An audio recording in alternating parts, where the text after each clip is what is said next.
Vinícius Chaves Forest, com a queda dos inomináveis, tem tudo para quebrar. Porém, além de dívidas, o clube não terá condições de comprar a Arena ou AS, só decadência. Bom, deixa eu dizer o seguinte, César. A minha condição, eu fui um crítico dessa gestão do Internacional lá no começo.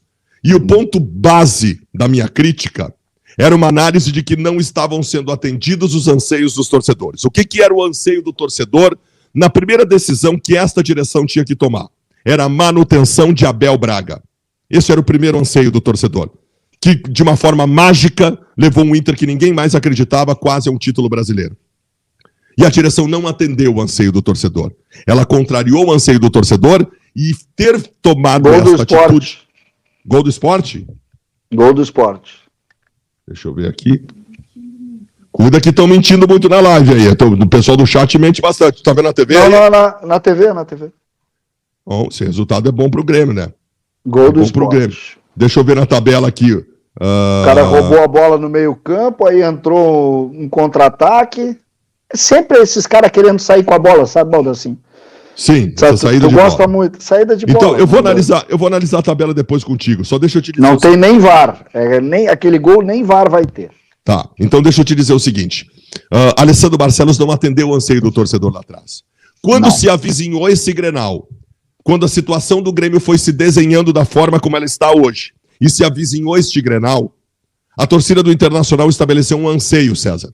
E a direção do Inter, desta vez, atendeu o anseio da torcida. Qual era o anseio da torcida? Existia algo mais importante, ganhar o Grenal. E ajudar a enterrar o Grêmio numa situação embaixo da tabela.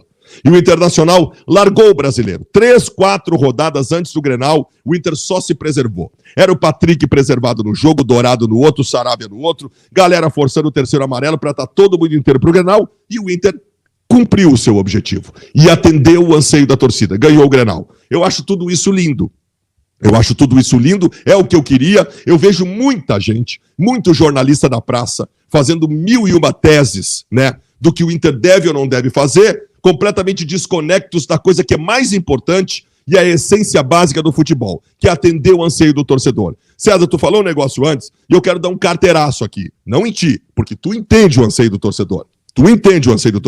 Tu fala em nome do torcedor. E eu também falo em nome do torcedor. E o carteiraço que eu quero dar é justamente esse. Eu não sou o representante da torcida do Internacional, porque ninguém pode se denominar dessa forma. Agora, eu duvido que tenha alguém no mundo que converse mais com a torcida do Inter do que eu.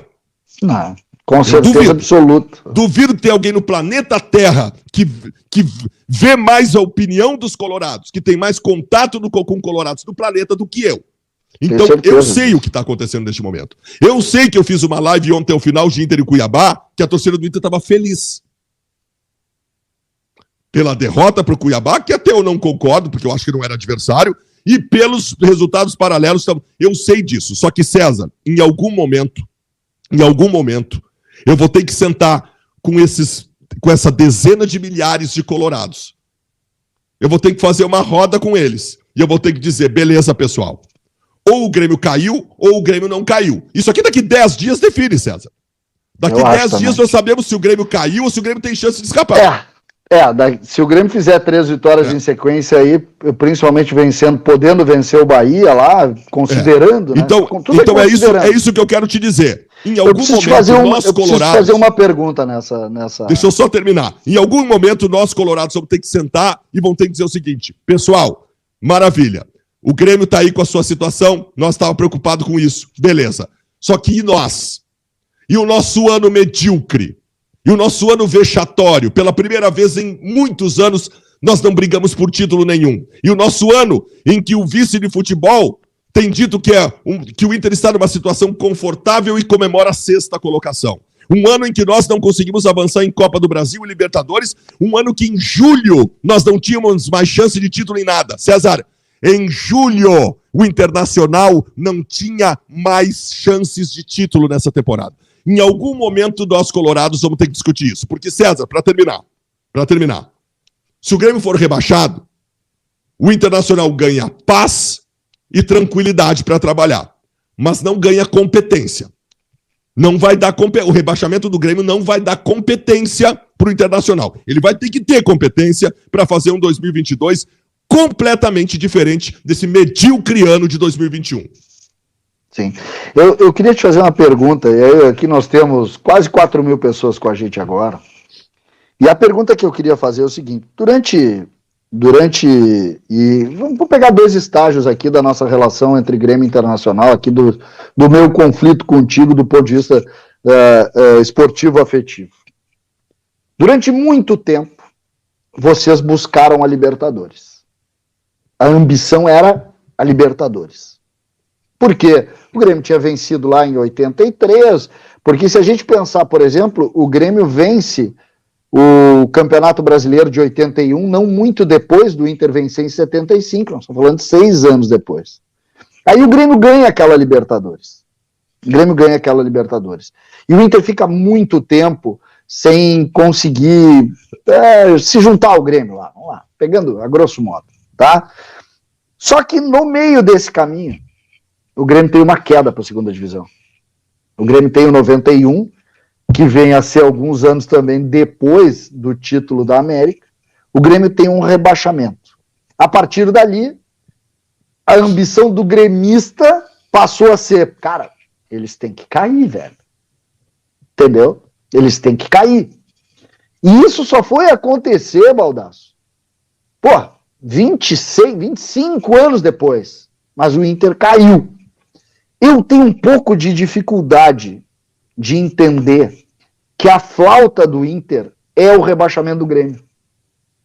Exatamente por esse aspecto que eu estou te colocando. Por exemplo, o que eu quero hoje como gremista? Eu não quero o Inter na segunda divisão. Isso eu já tive. O que eu quero hoje é ganhar o Mundial neste molde que o Inter ganhou em 2006. Não tem que me ouvir mais corneteando. Para dizer que não tem Mundial, tal. Mas eu não estou nem entrando na questão do... Eu tô entrando na superioridade, na ideia... Entendi. Do conceito, não estou nem entrando... Tu tá entendendo como as coisas funcionam. Eu acho que o Grêmio é campeão do mundo, eu não sou desse, que acho que não é a disputa contigo, mas o Grêmio foi em 83 e o Inter foi em 2006, eu estou falando 23 anos depois. E 23 anos são gerações e gerações que não viram o Grêmio ser campeão do mundo. Assim como não viram o Inter ser campeão brasileiro. Nós temos aqui na live dos 4.000 que estão com a gente aqui, se tu olhar aqui, 3.500 não viram o Inter ser campeão brasileiro. Não sabem o que foi isso. O que representou o time de 70. Como não sabem o que representou o time de 80 do Grêmio. Então, muitos dos gremistas, eu tinha 13 anos, eu tenho 52. Então, por exemplo, eu fui campeão do mundo, mas muitos gremistas não foram. Já os colorados, a grande maioria, conquistaram a América e conquistaram o Mundial. E essa relação do rebaixamento, tem muitos gremistas que não conhecem. Por quê? Porque o rebaixamento do Grêmio em 2004, tu pega uma geração, pergunta, por exemplo, quem são os protagonistas esses dias, tu contasse isso. Foi fantástico, o Inter está atrás do Felipe Melo, e tu disse, olha, Felipe Melo caiu com o Grêmio. Eu não estou dizendo que é mau jogador, não é isso, é só para a gente fazer a comparação de como as coisas funcionam. E eu tenho dificuldade para entender o porquê desse...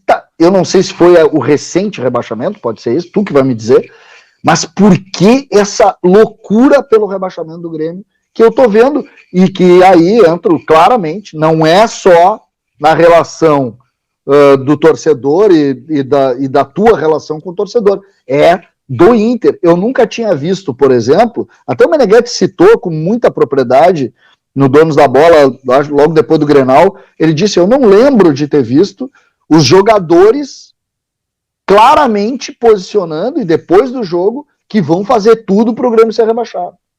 Pois eu vou te dizer, eu tenho um pouco, eu queria entender o sentimento do Colorado para ter essa eu vou tentar fazer uma leitura disso. Tu citou alguns momentos históricos aí. Eu quero pegar os momentos de rebaixamento da história. Quando o Grêmio foi rebaixado em 91, o Internacional vivia o meio de um período em que não ganhava nada. E que sofria muito porque fazia uma década, mais ou menos, que tinha passado os anos 70 em que o Inter era o melhor time do Brasil. E o Inter não ganhava mais nada, né? Tá. E aí o Grêmio cai e o Inter no ano seguinte ganha uma Copa do Brasil. Beleza. O Grêmio cai em 2004, né? O Grêmio cai em 2004. Em 2005, o Internacional quase foi campeão brasileiro, tal. Tá. Depois, em 2006, quando o Inter ganha um monte de título, o Grêmio já estava de volta. O Grêmio, inclusive, em 2007, disputou uma final de Libertadores da América. Quer dizer, as coisas já estavam... O Grêmio já tinha se normalizado de alguma forma. Agora, César, o rebaixamento do Inter em 2016, primeiro, ele acontece com o advento, fixação e popularização e globalização das redes sociais. Não tinha nada disso lá atrás. Né? Não. A corneta do César Cidade Dias era com os amigos colorados dele que ele tomava cerveja no boteco. Do Baldaço também. Os colegas de faculdade. Hoje em dia, a corneta, tu participa de uma corneta com milhões de pessoas nas redes sociais. Então é outra história. O Inter cai para a segunda divisão no meio de um período histórico dele, que é o melhor período histórico do Inter, que tinha passado alguns anos em que ele tinha sido campeão do mundo, campeão de tudo. O Internacional cai para a segunda divisão no momento em que nenhum gremista esperava que isso poderia acontecer. E a queda do Inter, o Inter está caindo para a segunda divisão no momento em que o Grêmio do Roger, que sai e assume o Renato, se apresenta como um dos melhores Grêmios da história. Sim. O Inter cai para a segunda divisão e joga a segunda divisão no momento em que quando o Grêmio estava vivendo um dos 3 melhores momentos da sua história. Sim, o Inter sobe. O Inter sobe quando o Grêmio está ganhando a América. Cara, isso foi muito forte. E outra, sim, houve a provocação dos jogadores do Grêmio no meio desse processo todo que pegou muito forte com os colorados. Então, assim, o Inter está completando 11 anos sem título no começo do ano que vem, César. 11 anos sem título. O Internacional, essa geração colorada, é muito louco isso, cara. Eu sou de uma geração, César, anos 80 e 90, como torcedor, criança e adolescente torcedor, que eu não vi o Inter ganhar quase nada. Então, quando o Inter ganhou tudo no começo dos anos 2000, foi a minha redenção. Mas eu estava com cicatrizes, eu estava pronto para isso. A geração que hoje tem 30 anos de idade não sabia o que era sofrer, cara. Não sabia o que era sofrer, ela só viu o Inter ganhando. E de repente o Inter cai para a segunda divisão e o Grêmio forma um dos melhores times da sua história. Isso é um baque violento. Então essa geração entende no rebaixamento do Grêmio uma equiparação histórica para que esses colorados dessa geração possam viver aquilo que de melhor viveram. Então, pro Inter, esse rebaixamento do Grêmio é fundamental. É uma análise. Eu acho que uma das coisas que a gente... Eu vou dar uma pensada nisso, porque eu acho que a gente tem que dividir, de repente, os ciclos, né? A gente precisa dividir os ciclos. Porque o Campeonato Mundial do Grêmio, que transformou o Renato em mito, né? Ele mexe com uma geração inteira, né? Ele mexe com uma geração inteira. Nós temos hoje a geração Hugo de Leon, por exemplo. É uma geração muito forte, que é muito parecida com a geração Figueroa, né? Hoje tu pega, por exemplo, qualquer colorado de 50 anos, 55 anos, o cara vai dizer qual é o melhor jogador do Inter. Não é o Fernandão, é o Falcão, né? Agora tu fala com um cara de 30 anos, ele vai dizer o quê? Ele vai dizer o quê? E aí tu fala com um de hoje, até eles já são poucos, mas eu me lembro, o meu avô falava de outros jogadores. Falava do Rolo, né? Claro. Então, eu não vi a geração dos anos 70 jogar. Tu não visse, né? Imagina o cara de 30 anos de idade. Esse time eu paguei, né? Esse time eu paguei todos os pecados da minha juventude. Né? Eu nasci em 69, fui ganhar o primeiro campeonato em 77. Imagino que eu não paguei os pecados.